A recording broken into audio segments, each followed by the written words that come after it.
Sometimes when I watch TV, I stop being myself and I'm a star of a series or I have my own talk show or I'm on the news getting out of a limo going someplace important. All I ever have to do is be famous. People watch me and they love me. And I never grow old and I never die. These dialogues are more relevant than ever before. This is the new age of social media influencers and their fans who aspire to be influencers themselves. This dialogue seems to belong in the movie like Fight Club, but it's from the movie They Live, which is a 1988 science fiction directed by John Carpenter. This movie, if you saw today, is a social commentary about how media manipulates us. The wealthy keep enjoying their life and working class society keeps working for them. They work for financial benefit which are enough to stay alive but not actually live. That's why the name They Live. Also there's a twist. They are aliens. Before we deep dive into the video, let me show you what happens in the movie. A film begins with George, a drifter, arriving in Los Angeles looking for work. He finds employment at a construction site and becomes acquainted with the shanty town of homeless people. While staying there, he notices there is a group which is really shady. While investigating, he discovers a pair of special sunglasses hidden in the box. When he puts them on, he sees that the world around him is not what it seems. The sunglasses reveal that many people are actually aliens in disguise. They appear as humans to the naked eye, but through the sunglasses, their true appearances is exposed. The aliens use subliminal messages in advertising and media to control human behavior and keep the population docile. As mentioned earlier, there is a group of rebels who are working against the aliens. George convinces his friend Frank to join the group of rebels. All rebels have sunglasses and are trying to figure out how to take those aliens down. The two men armed with shotguns fight back against the alien conspiracy. After they are raided with alien police, they engage in fight with them. In this process, they discover a hidden alien broadcasting station that keeps a subliminal message running. George and Frank learn that aliens are part of a wealthy elites who are exploiting Earth's resources and manipulating humanity for their own gain. They have infiltrated positions of power and are conspiring to control the world. The resistant groups aim to destroy the broadcasting station and expose the truth to the public. The climax of the film involves George and Frank attacking the broadcasting station, where they engage in fierce battle against the alien guards. George manages to destroy the transmitter, destroying the signal and revealing the aliens' true appearances to the public. George dies in this process. They Live is known for social commentary on consumerism, conformity, and the power of media. But it's so much more.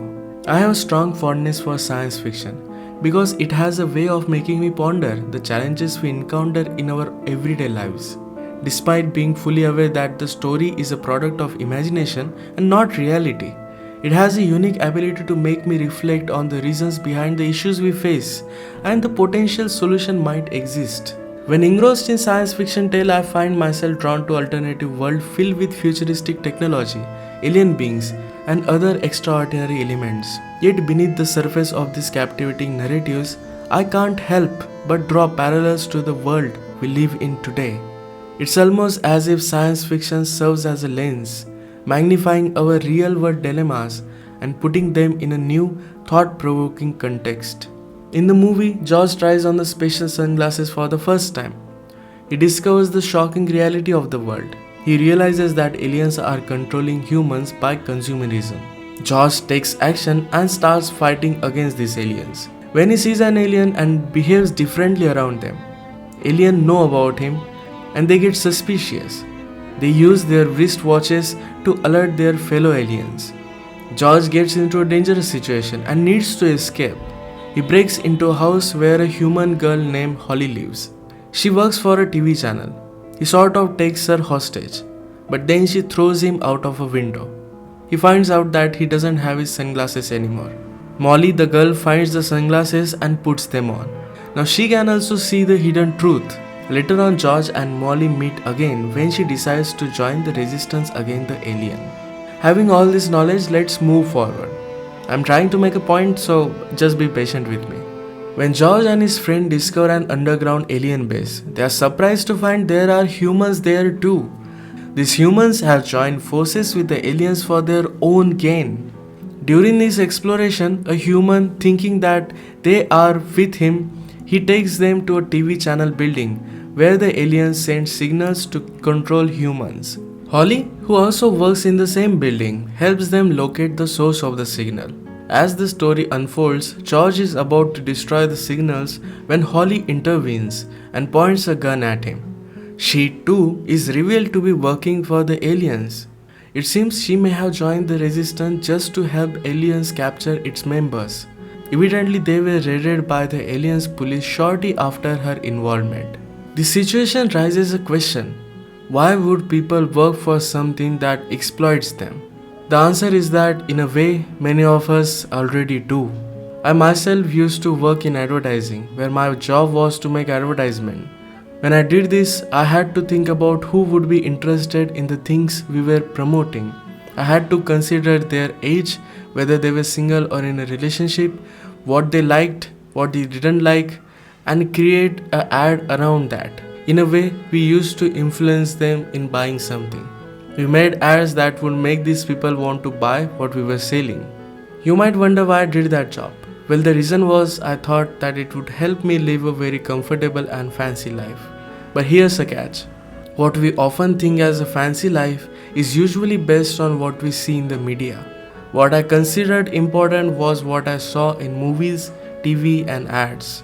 The reality, though, is very different from what media shows. Luxury doesn't always mean going to big concerts or buying expensive stuff. It can be as simple as staying at home and enjoying the company of someone you care about. For example, you don't need to go to a Taylor Swift concert to have fun. By the way, I really like Taylor Swift, but that's just an example. No need to buy me concert tickets.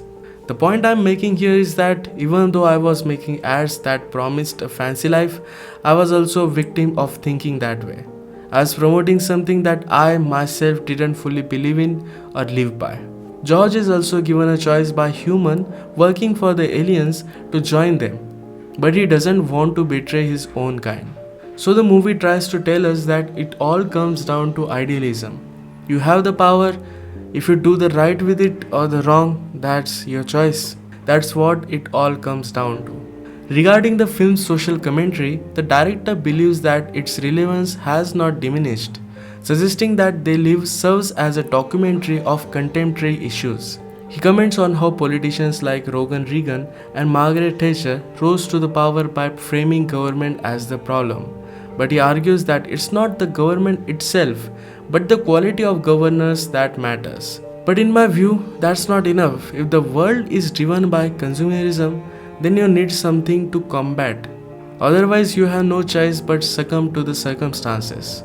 The way I picture a solution is a world where people have strong and real connections with each other. In this world, they can openly express their thoughts and feelings on any platform, without being swayed by what the media tries to impose on them. Imagine if people created things using their best skills and then made money from it through a supporting community, just like many creators on Patreon do, but on a broader scale. A business of lot of things. That would be a huge victory for society. To make it simpler, think of it like this. You can build a group of like-minded people who share your beliefs and values. By doing this, you could have financial security because this community would stand by you every step of the way. If many people did this, we would have businesses led by individuals who genuinely care about making things better for everyone, not just big corporations. If you actually like the thing you are making, you will make them best, regardless of any corporate decision or propaganda. It is an inspiring idea, but it feels like something out of a science fiction story.